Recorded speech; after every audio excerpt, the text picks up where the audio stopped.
Hi guys, sorry I've been a while. I've been learning about oil and gas, so I can tell you all about it. And I'm going to tell you everything from the formation to the exploration, so how we find it, the extraction, but I will give you fair warning ahead of time. I'm going to go through conventional extraction in this video, but unconventional extraction will be its whole own video. And then I'm going to go through the refining process and tell you how we make it into all the things we use in our day-to-day lives. Okay, starting with the formation. It's believed that 10% of the oil on Earth was formed in the Paleozoic age, which was 541 to 252 million years ago. And about 70% of the oil deposits on Earth being from the Mesozoic age, and that was 252 to 66 million years ago, and that leaves 20% for the Cenozoic age, which is 65 million years ago onwards. Now what happened was little bits of organic matter, algae and plankton would settle on the bottom of the sea, and then under pressure and with the lack of oxygen over time, a long time, it would become kerogen. Now kerogen is a hydrocarbon. Take note of that, put that in your notebook, you will need that later on. Alright, now we'll fast forward to today and how they use geophysical mapping and exploration to try and find where the reservoirs. They'll use different techniques and methods like gravimetric, magnetic, electromagnetic, which with the gravimetric they use the gravitational force, and like electromagnetic they use the Earth's magnetic field. Another method that they use usually after they've done a lot of the other ones, which I wanted to bring up in particular, which is seismic survey. Send pulses out and they send them into the earth or the sea, and then when the waves hit a different layer of what's beneath the surface, beneath the seabed or the earth, a little wave is sent back and it's collected by geophones if it's on earth, hydrophones if they're out to sea, and they then work out from the time intervals of the return pulses of what's going on beneath them. Now I just want to say that I'm obviously not a scientist or anything to do with this field, but I didn't see much in my research of anyone mentioning the marine life. Like, I wouldn't say it would be a instant death, but I would imagine it would be quite unpleasant and possibly have some ongoing effects, and especially ones where they need to use similar things to find their food. But as just a side note, I will mention more of that in the second video, moving on to how they start extracting it once they have located the deposit, the reservoir of oil. Now, pretty much the same on Earth and at sea. When they start drilling, where they'll have many different kinds of drill bits, some with moving parts, some where they just sort of gnaw away at the ground. But when they go down a certain length, they put a shaft in to prevent any leakage if they're going like deep sea drilling, because they have to use a mud and a sludge to help keep the drill bit cool and to bring everything up, and also to prevent any spillage into underground water, and obviously of course to keep the oil where they want it. And so they'll drill down more, put another casing in where they can put in like metal casing, fill it with cement, let it dry and continue on, which then I believe are obviously always left there afterwards. And I won't tell you too much about the extraction process, but I will tell you about those pumps that you picture when you just think of pumping oil out of the earth. You know the ones I'm talking about. The oil horses, the pump jacks, oil derricks, various names for them. I'll explain to you how they work and then we'll move on. Okay.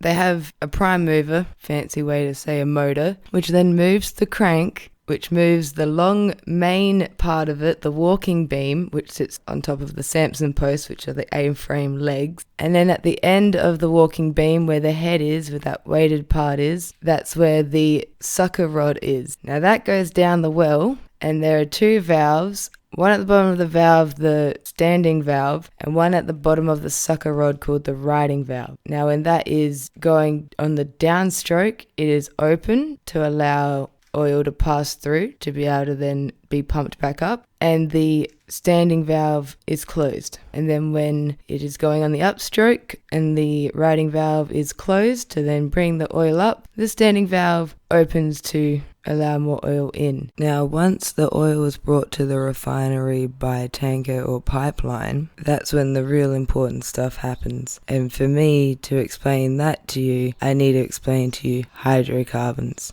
Now, hydrocarbons are molecules made up of carbon and hydrogen atoms, and there are different types. There is alkanes, with my example ethane. There's alkenes, with my example ethene. And then alkynes, with my example ethine. And then aromatics. The last ones will become more relevant later on in the process, but the first part of the process we're mainly going to focus on alkanes, which are saturated hydrocarbons, meaning that they have only single bonds between the carbon atoms, where unsaturated hydrocarbons have double bonds or triple bonds. Okay, to start refining our crude oil, we're going to have to send it to what they call a fractional tower or a distillation tower for some fractional distillation, which involves heating the oil to around 350 degrees Celsius, 660 degrees Fahrenheit, which is then piped into the tower, and the hydrocarbon gases pass through a series of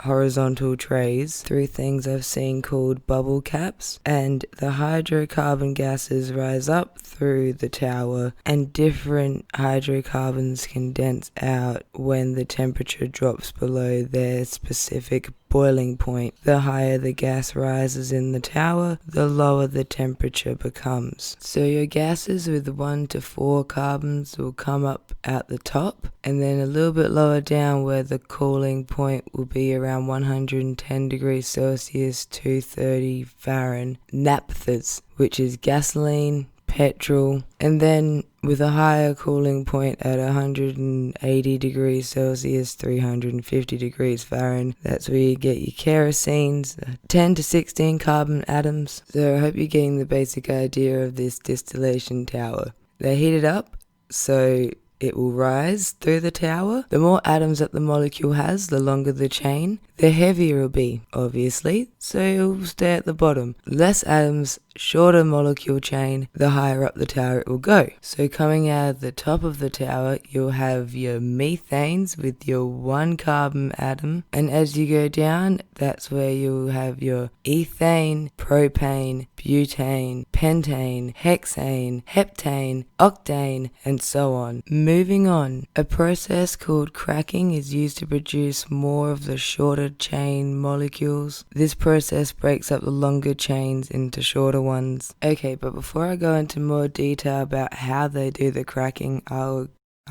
go into more detail onto why they do cracking, which the short answer is the distillation process only got you so far, and they had to keep the supply up with the demand, which changed over time for various reasons, and let's quickly go through those reasons. Alright, the first 30 odd years of refineries, their main requirement was to make for a better and cheaper source of light than whale oil. So the first oil refineries in the 1850s were pretty much there to make kerosene for lamps. And then that all changed with the invention of the light bulb, and electricity becoming more mainstream brought down the demand for kerosene. But luckily for oil refineries, around that same time, we were given an internal combustion engine, which brought us the automobile. And so with the invention of the car, that gave us the need to produce gasoline, aka petrol and diesel fuels. And then shortly after the turn of the century, the invention of the aeroplane gave us at first the need for high octane aviation fuel, gasoline, and then jet fuel, which is a sophisticated form of kerosene.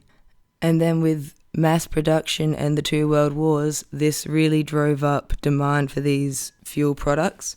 Which brings us back to cracking, because they would get the heavier oils at the bottom of the distillation tower and turn that into more useful products and fuels. The first method of cracking that came about was thermal cracking, which involves heating it to 750 degrees Celsius, which is around 1,382 degrees Fahrenheit, under 700 kilopascals. And then catalytic cracking came about, which takes less heat and less pressure because of the catalyst. The catalyst allows a chemical reaction to happen quicker and under less intense circumstance, and the catalyst remains unchanged afterward, typically. The catalyst they use in catalytic cracking is zeolite, which is a substance made up of aluminium, silicon, and oxygen, which helps break down, crack the molecules of longer alkane molecules into shorter alkane and alkene molecules. For an example of what's going on, we'll take C12H26, and under cracking this can become octane and butene, or it could become butene, pentane, and propene. That's another equation. And we'll do one last one of decane and ethene. And I'm going to use this opportunity to quickly talk about polymerization. So the polymerization of ethene gets you polyethylene or polythene. And I'm probably going to do a whole video about just this topic by itself. But I bring this up because you may have heard of or seen the letters HDPE or LDPE, perhaps on any plastic container you have in your home or you've used today. Now, how the polymerization takes shape is what will determine whether you have HDPE or LDPE. A polymer is from the word poly, which means many, because when you have just one, it's a monomer. And when they join together, if they form a straight chain, these can then be compressed together, which gives us our high-density polyethylenes. And if they form in a branch, making them harder to compress, that gives us our low-density polyethylene. Now, I digress. Back to the refinery. Another very important process that happens in a refinery is the treating process. And one important aspect is to remove the unwanted sulfur out of the petroleum product, which then the sulfur goes on to be used in another whole range of products, from gunpowder, fireworks, pharmaceuticals, fertilizers. Okay, another important process in the refinery is blending. This is where they get the different products from the refinery and blend them together with the main objective to get your octane level fuel you'll see at the petrol station, the gas station. And the reason for octane levels, and that being ideal for car fuel, is remember how we went through the more carbon atoms, the longer the chain, the heavier it is, the higher the boiling point. So with a 4-stroke engine, on the compression stroke, octane would be more resistant to premature ignition than something like heptane. Because if the fuel were to combust before the spark happens, that's what leads to knocking and damage of the engine. So that's why a lot of the refining process is to try to maximize octane levels. Speaking of improving octane levels, let me quickly show you this. See this formula? 8 carbon, 20 hydrogen, 1 lead. CH3, CH2, 4 PV. I'll draw that out for you. That there is what's known as tetraethyl lead, a additive that Thomas Midgley Jr. back in 1920 was tasked with finding something to raise octane levels and stop engines knocking. And with his colleagues that worked with him at GM, some got sick and died. When they opened up the plant to make this additive, every month a couple of workers would die, more would go to hospital from lead poisoning. But they still had it in fuel for decades. At the time they were putting it in fuel was the same time Queensland was trying to ban it from being in paint. The dude had to go on a holiday himself because he got lead poisoning. I should probably do a whole video just about lead. And just to clarify, not every molecule in car fuel is octane. They just took the name from the ideal molecule for fuel. The way they get the octane rating is actually the medium of 2 different ratings, the RON and the MON. RON is research octane number, which they test at a low revolutions per minute, and then the motor octane number is tested at a high revolutions per minute. And you'll see later on in this video that molecules with different numbers of carbon atoms will have high octane ratings because they just perform well when they're being compressed in the cylinder. Oh, and final point I'll add to that, to my understanding, premium fuels and all that are mainly just to benefit high performance cars. Your standard car will get the same out of no matter what fuel you use. Don't quote me. I've been spending a lot of my time looking into the fuels, not the engines at this stage. Back to the refining process, and we're talking about blending. It needs different products to blend. Alkylate is a liquid compound known for its anti-knot characteristics, and alkylation units were installed in petroleum refineries in the 1930s, just in time for World War II. And how that works is the hydrocarbon gases, the lighter ones, are fed into a reactor under the influence of a catalyst, and they combine to form a mixture of heavier hydrocarbons, and this is one of the things they use for blending. Another method is isomerization, where alkalization was combining smaller chains together to make bigger ones. This is rearranging a molecule so it has the same atoms in it, it's just structured differently. So this one also uses a catalyst and ultimately just turns compounds into the isometric forms of themselves to then be further used and blended into high octane fuels. Alright, there's one last method I want to tell you about, but I'm going to show you some clips of some videos to explain this part. But before I do that, I just want to remind you about my little examples I gave you, and this one here, the aromatic one, benzene. Well, this is known to be a carcinogenic. This can give you cancer, various other diseases, and I would just like you to keep that in mind while watching this next bit. They only go for a couple of seconds, and this first one is from the 80s, I believe. The characteristic we are most concerned with is octane number, and the highest octane numbers are found in the aromatic class of hydrocarbons. And this one is from the 60s, I think. As shown here, it is very hot, and the pressure is high in the presence of the catalyst, and there is also the hydrogen atmosphere to be taken into account. Notice the stages in a reaction as a molecule changes its shape. The reaction occurs on the surface of the catalyst and in two stages. Firstly, the straight chain molecule loses its two end atoms of hydrogen and becomes a cycloparaffin. Secondly, 6 more atoms of hydrogen are lost from the cycloparaffin, which becomes an aromatic molecule.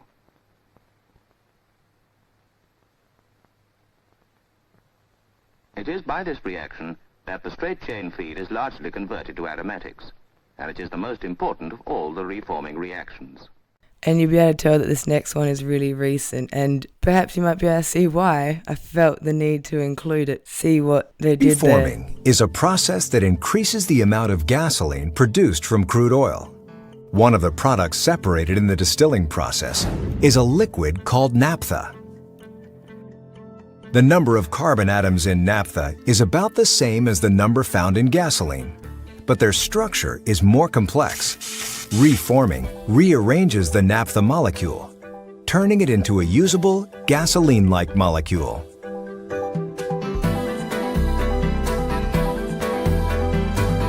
See, wasn't that an interesting presentation? At least the recent one, where it should be aware that it can cause cancer, has got the animation of them destroying it to make supposedly another one. I feel like I'm the only person that's not working on a refinery that's in on this joke. But yeah, I should thank American Petroleum Institute, because I got a lot of the information I learnt through their websites and videos and such. And congratulations, you made it to the end of this video. I'm very proud of you. I hope you learnt something. Thanks for joining me. And my final point I need to make, the whole reason I made this video pretty much is, wasn't all this science pretty neat? Wasn't that pretty cool? Like, they have whole units to restructure molecules in so many different ways. There was no way I could list all of them. It's quite impressive, the things they've managed to do. And even the thing with the lead, dick move, but science. And what we do with the sulfur, not letting things go to waste. And the plastics, that will have to be its whole own video. And what I'm building up to, what I'm trying to get at is, so you're going to try and tell me that they worked out all of this. We've come this far. We have this much knowledge and understanding. But when it comes to the environment, when it comes to the climate, what? Nah, no idea. See, it doesn't really make sense, does it? It doesn't really work. How do we have ships to do seismic surveys to find the oil, but we wouldn't have a clue on what happens when we burn it? How can we have a glimpse of how long it took for it to form, but we would have no clue about how long the repercussions are going to be for. So this is where I don't propose to you, not an offer, this is how it is now. If you accept petroleum products, if you acknowledge that science, you have to take the whole deal, buddy. You have to take the whole fucking sandwich. I started off with my little paintings going on about if you were stuck in a shipping container, one was full of pot plants, the other one was full of a motorbike that was running, which one do you think you would live in for longer? I came from that. I've now explained the entire process. I've shown you where the corporate donations go, and living in Australia where the answer to everything seems to be gas. So take this as the final nail in the coffin, because all of the companies that are responsible for it acknowledge it.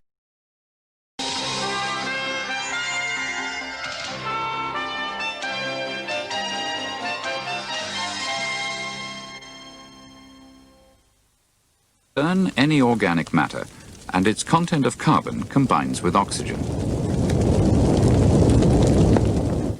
Burning a cubic meter of natural gas produces roughly 2 kilograms of carbon dioxide. A liter of gasoline, 2.5 kilos.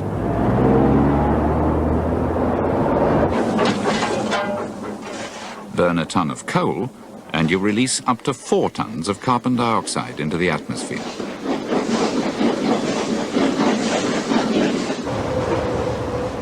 Since 1850, the consumption of these fossil fuels has increased 100-fold. Our energy-consuming way of life may be causing climatic changes with adverse consequences for us all.